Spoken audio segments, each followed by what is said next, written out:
Magandang araw sa inyong lahat. Halina't tunghayan at bisitahin natin ang ilan sa mga makasaysayang lugar sa Pilipinas na madalang mabisita o mapuntahan ng mga tao. Ihatid natin ang kahalagahan ng mga ito, kilalanin at alamin ang ambag ng idinulot nito sa kasaysayan ng Pilipinas.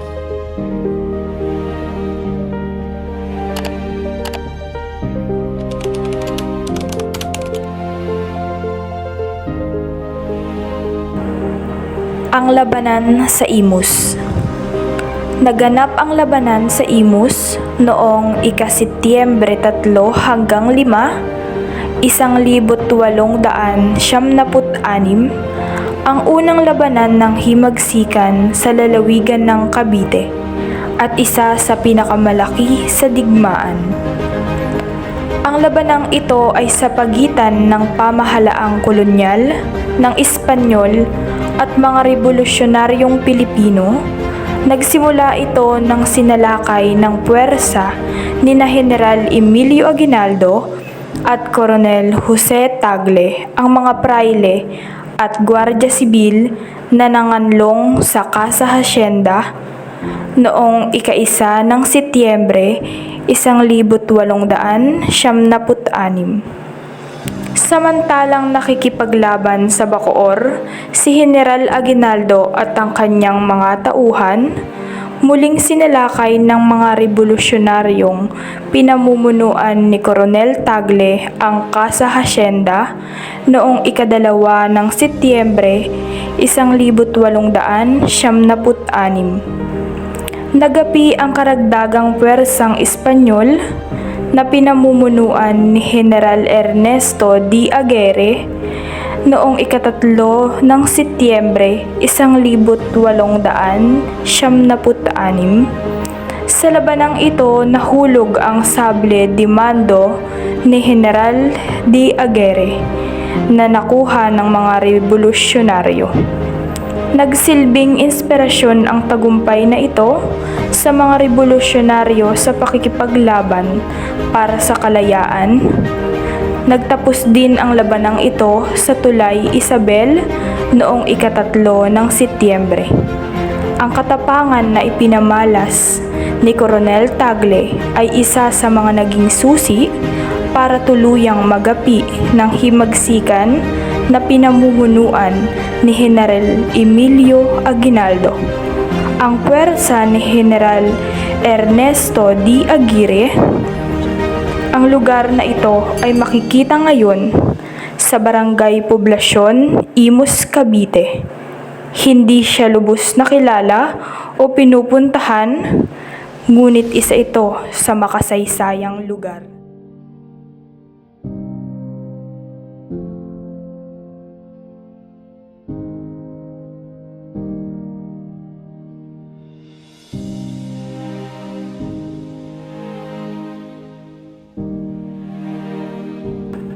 Tulay Tomas Mascardo. Si Tomas Mascardo ay isang Pilipinong general noong himagsikang Pilipino. Pinamunuan niya ang mga digmaan laban sa mga Kastila noong simula ng himagsikan at naging punong lalawigan ng Cavite mula noong 1910 hanggang 1912. Pinangalan ng Tulay Tomas Mascardo bilang pagkilala sa kanyang mga nagawa nang siya'y naging general ng ika-1886 himagsikan at gobyerno ng lalawigan ng Cavite. Marahil hindi na madalas bisitahin ng mga tao ang Tulay ng Zapote, ay isa ito sa makasaysayang lugar sa bansa na matatagpuan sa Aguinaldo Highway malapit sa boundary ng Zapote papuntang Las Piñas. Naitayo ito noong 1817 sa pamamahala ni Don Agustin de la Cruz na pinangunahan ni Padre Diego Serra. Sa Tulay ng Zapote nangyari ang dalawang makasaysayang digmaan patungkol sa mga bansang gustong sumakop sa atin at nailathala rin dito ang sistema ng naging labanan. Ayon sa salaysay ng National Historical Commission sa Tulay ng Zapote, sa lugar na ito lumaban ang mga revolusyonaryong Pilipino sa dalawang labanan upang mabawi ang Cavite sa mga Espanyol at pigilan ang tuluyang pagsakop ng mga Amerikano.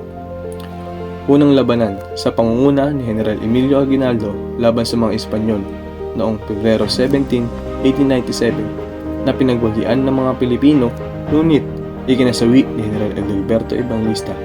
At ang pangalawa at ang huling labanan na pinangunahan ni General Artemio Ricarte at Mariano Noriel. Bilang pagbibigay pugay sa tulay ng Zapote dahil sa mga kasaysayang labanan na nangyari dito, nagtayo ng mga monumento sa magkabilang dulo ng tulay. At ang gumawa ng mga monumentong ito ay si Eduardo Astrillo. Ang mga monumento na kanyang ginawa ay nagsisilbing simbolismo sa mga kasaysayang labanan sa Zapote at sa iba pang mga lugar. Sa kasalukuyang lagay ng Zapote Bridge, marami na din ang nagbago at naitayong istruktura. Agaw pansin sa loob nito ay ang mahabang bakod kung saan nakapinta ang mga impormasyon tungkol sa kasaysayan ng lungsod ng Bacoor.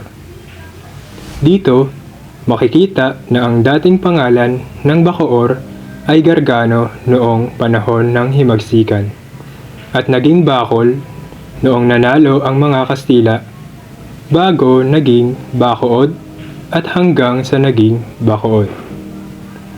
Makikita din ang mga dating pangalan ng bawat lugar sa Cavite. Nakaulat din dito ang mga pangalan at populasyon sa Bacoor noong taong 1671.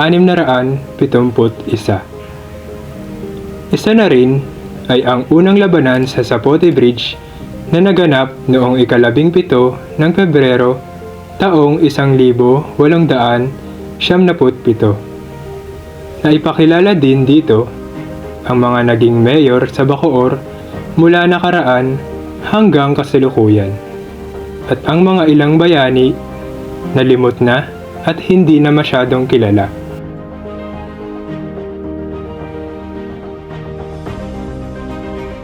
Ito ang mga naging mayor noon. Umpisa kay Landas, punta kay Gia, yun, kay Guzman, yan, diretso dyan. Yan ang mga naging mayor. Ito isa pang limot na bayani. Hindi masyadong kilala dahil hindi siya laging nababanggit sa history. Pero malaki ang ambag niya kasi siya ang nagpakilala dahil sa pagiging novelista, Ito ang natin ngayon, ang logo ng Bacoor. Taga saan kayo? Bacoor din. Ito ang logo ng Bacoor, guys. Ayan. Ito yung ngayon. Ito ang mga pangalan ng tao na nakatira dito sa Bacoor nung unang panahon, nung bago magkano ng Kastila, bago pa mag-era. Ang populasyon lang nila ay 10,165. Yun lang ang taong nakatira dito sa Bacoor. Yan yung mga apelyido, yung mga well-known sa ngayon. 1762, namayagpag ang mga British dito sa atin. 1762 hanggang 1764. 2 years lang sila namayagpag dito. Kasi hinta yung hapon, yung mga Amerikano. Kaya lang sila. Agong bursa. Anggong Bursa. Lehitimong taga rito sa si Gomez. Yan.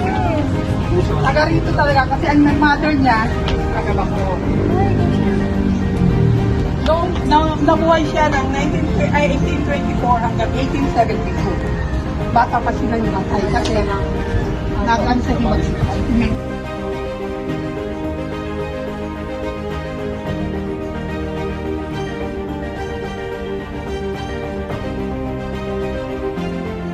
Ito ang pangalawang battle ng Zapote na naganap noong June 13, 1899, 2 years after nung unang laban, naglaban uli, dito na nila pinasabog yung kalahati ng para hindi makatawid dito yung mga kalaban.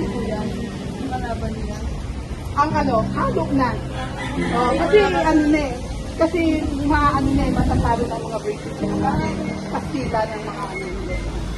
Kaya pinasabog ni General Noriel ang tulay para hindi na makapunta rito, makatawid yung mga kalaban.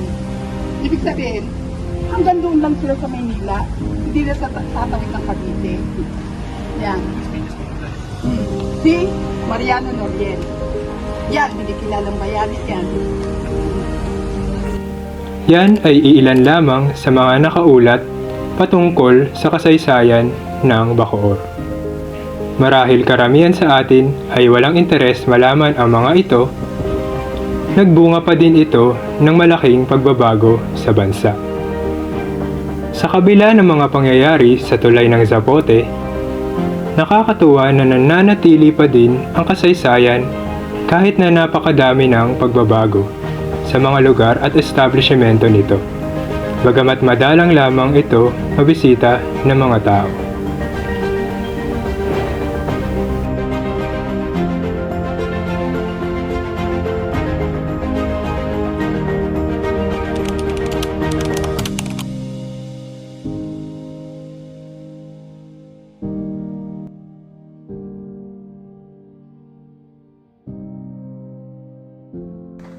Ang bahay na Tisa ay tinuturing na unang Malacanang ng Pilipinas noong kapanahunan ni Aguinaldo. Ito ay pag-aari ni Juan Cuenca at Candida Chavez. Ang Cuenca House ay nagsilbing lugar para sa pagdiriwang ng mga misa at banal na sakramento nang ang simbahang Romano-Katoliko ay inilipat dito sa panahon ng Agrippian Schism mula 1902 hanggang 1907. Sa kalagitnaan ng ika-20 siglo, ito ay dineklara bilang isang makasaysayang struktura ng Philippine Historical Committee. Sa lugar na ito ay plinano ni Aguinaldo kasama si Apolinario Mabini ang konstitusyon.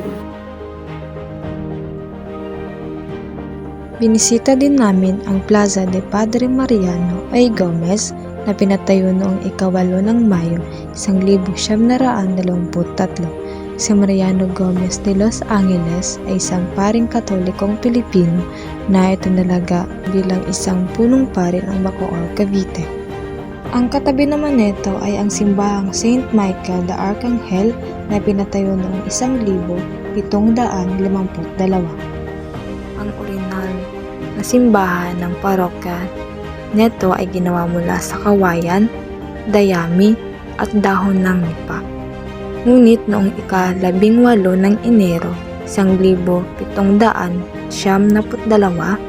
si Saint Michael ay tinalagang isang hiwalay na parokya sa bisa ng Royal Cedula na inisyu ni Haring Ferdinand VI ng Espanya sa kanyang gobernador general sa Pilipinas. Ito ay inayos sa kasalukuyan nitong istrukturang arkitektura sa loob ng 48 taon termino ni Father Mariano Gomez bilang kura paroko. Ang simbahan ay tinayo gamit ang adobe at tigula, walang gamit sa modernong konkretong pinaghalong semento. Libo-libong puti ng itlog ng pato ang ginamit upang pagdugtungan ang malalaking bato ng adobe.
Ngayong natutunan na nating alamin ang mga kasaysayang lugar na hindi gaanong nabibisita, sana ay mas palawakin pa natin ang ating pag-unawa, pahalagahan ang mga ito at panatilihing hanggang sa hinaharap.